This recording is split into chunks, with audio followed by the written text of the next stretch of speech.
નમસ્તે મિત્રો, રોજ શાક શું બનાવની આ સિરીઝની બીજી રેસીપી છે દેશી કાળા ચણાનું શાક, જે ફક્ત 5 જ મિનિટમાં બનીને તૈયાર થશે। તમે આને કઢી, ભાત, રોટલી જોડે કે પછી ટિફિનમાં પણ આપી શકો છો। તો ચાલો શરૂ કરીએ। અહીં ચણાને મેં રાતે પાણીમાં પલાળી લીધા હતા। હવે આપણે આ પાણીને નિતારીને ચણાને કુકરમાં ઉમેરી લઈએ। સાથે થોડું મીઠું અને ચણા ડૂબે એટલું પાણી ઉમેરીએ। ચણાને બાફતી વખતે મીઠું ઉમેરવાથી અંદરથી ફીકા નહીં લાગે। કુકરનું ઢાંકણ બંધ કરીને 5 વિસલ કરી લઈએ। હવે ખાંડણીમાં 3 કળી જેટલું લસણ લઈ તેની પેસ્ટ તૈયાર કરી લઈએ। સાથે અડધા ટમેટાના ઝીણા ટુકડા પણ કરી લીધા છે।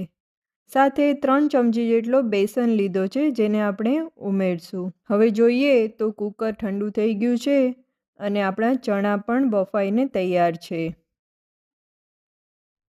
હવે વઘાર માટે 2 ચમચી જેટલું તેલ ગરમ કરીએ। તેમાં હિંગ ઉમેરીએ। પછી લસણની પેસ્ટને સાતળી તેમાં ટમેટાને પણ સાતળી લેશું। સાથે 1 ચમચી જેટલું લાલ મરચું પાવડર, અડધી ચમચી હળદર પાવડર અને થોડું મીઠું ઉમેરી તેલ અલગ થવા લાગે ત્યાં સુધી સાતળી લઈએ। આપણે ચણામાં મીઠું ઉમેર્યું હતું બાફતી વખતે, એટલે અહીં ટમેટાના ભાગનું જ મીઠું ઉમેરશું। પછી તેમાં બાફેલા ચણા ઉમેરી સારી રીતે મિક્સ કરી લઈએ। હવે 2 થી 3 ચમચી જેટલો ચણાનો લોટ ઉમેરી 2 મિનિટ સુધી મિક્સ કરીએ, જેથી ચણાના લોટની કચાશ દૂર થઈ જાય। છેલ્લે ગેસની આંચ બંધ કરી ધાણા જીરું પાવડર અને કોથમીર ઉમેરીએ।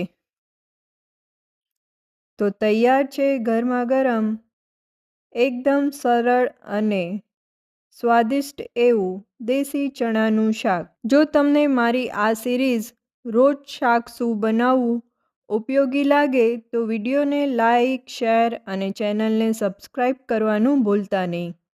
આવજો, ફરી મળીએ નવી ટેસ્ટી રેસીપી સાથે।